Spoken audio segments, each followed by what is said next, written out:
আমি বিজ্ঞ আদালতের প্রতি শ্রদ্ধাশীল এবং আমি মনে করি আদালত আমার পক্ষে একটা সুবিচার করেছেন।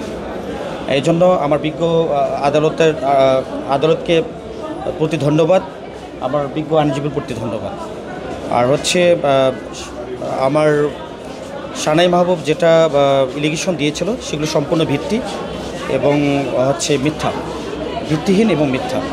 এবং ভবিষ্যতে ইনশাল্লাহ আল্লাহ তো উপরে একজন আছেন, আল্লাহ বিচার করবেন। আদালত যেটা ভালো মনে করবে এর বাইরে আমি বলতে পারবো না। উপরে আল্লাহ জানেন। অবশ্যই না, মিথ্যা। নির্যাতিত তো আমি হয়েছি।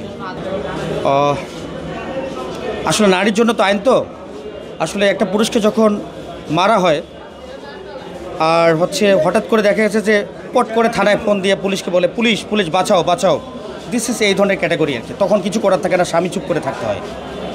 আমি তো অবশ্যই সংসার করতে চাচ্ছি এবং আমার মধ্যে আমি শুরু থেকে চাচ্ছি, আমার মধ্যে কোনো খুঁত নেই। সে একবার বললো যে ধর্মের পথে এসেছে, আমি মিডিয়া ছেড়ে দিয়েছি, স্বাভাবিক জীবনে, ভেরি গুড, স্বাভাবিক জীবনে এসেছে এবং ভালো কথা। তো আমি তো স্বাভাবিক, আমি তো একটা বিশাল কিছু ছেলে, আমি একটা সাধারণ ছেলে, গ্রামের ছেলে। বসুন্ধরা টিস্যু, অশুদ্ধতার বিরুদ্ধে এক বিন্দুও ছাড় নয়। আমি এই মামলার আসামি পক্ষের আইনজীবী। আজকে মামলাটির সমনের জন্য দিন ধার্য ছিল। আমরা সমন পেয়ে আদালতের নির্দেশ মতো আমরা এখানে আসছি। আমরা আদালতের প্রতি শ্রদ্ধাশীল। আদালতকে আমরা এটাই বলেছি যে যেহেতু আদালতের নির্দেশ মতো আমরা আসছি, আইনের প্রতি শ্রদ্ধাশীল, এই মামলা আমরা আপোষ করব। আর এই মামলায় যে অভিযোগগুলো আনা হয়েছে সেগুলো ভিত্তিহীন। যেহেতু সংসার এখন চলমান, আমরা সংসার করব এই শর্তে আমরা আদালতের কাছে জামিন চাইলে বিজ্ঞ আদালত সন্তুষ্ট হইয়া আমার আসামির জামিন মঞ্জুর করে। এবং এই মামলায় যে অভিযোগগুলো সম্পূর্ণ মিথ্যা। এই মামলায় উল্টো আমার আসামি হয়রানির শিকার। আমাদের সমাজে যে পুরুষ নির্যাতন হয় সেটা আসলে অগোচরে থেকে যায়, অদৃশ্যমান থেকে যায়। উনি আসলে অমানবিক নির্যাতনের শিকার।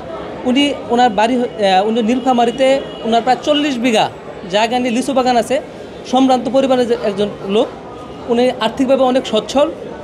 সানাই মাহবুব যে তার বিরুদ্ধে যে অভিযোগ আনছে যে সে নিয়মিত টাকা নিচ্ছে, সেগুলো মিথ্যা।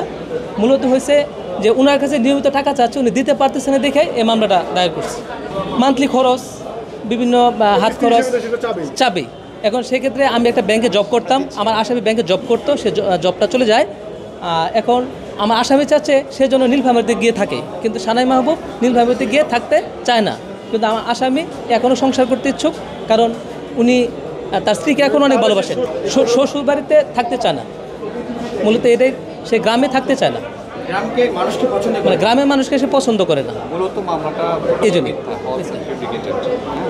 তো আদালত আমাদের প্রতি সদয় হয়েছে, আমরা ন্যায় বিচার পাইছি।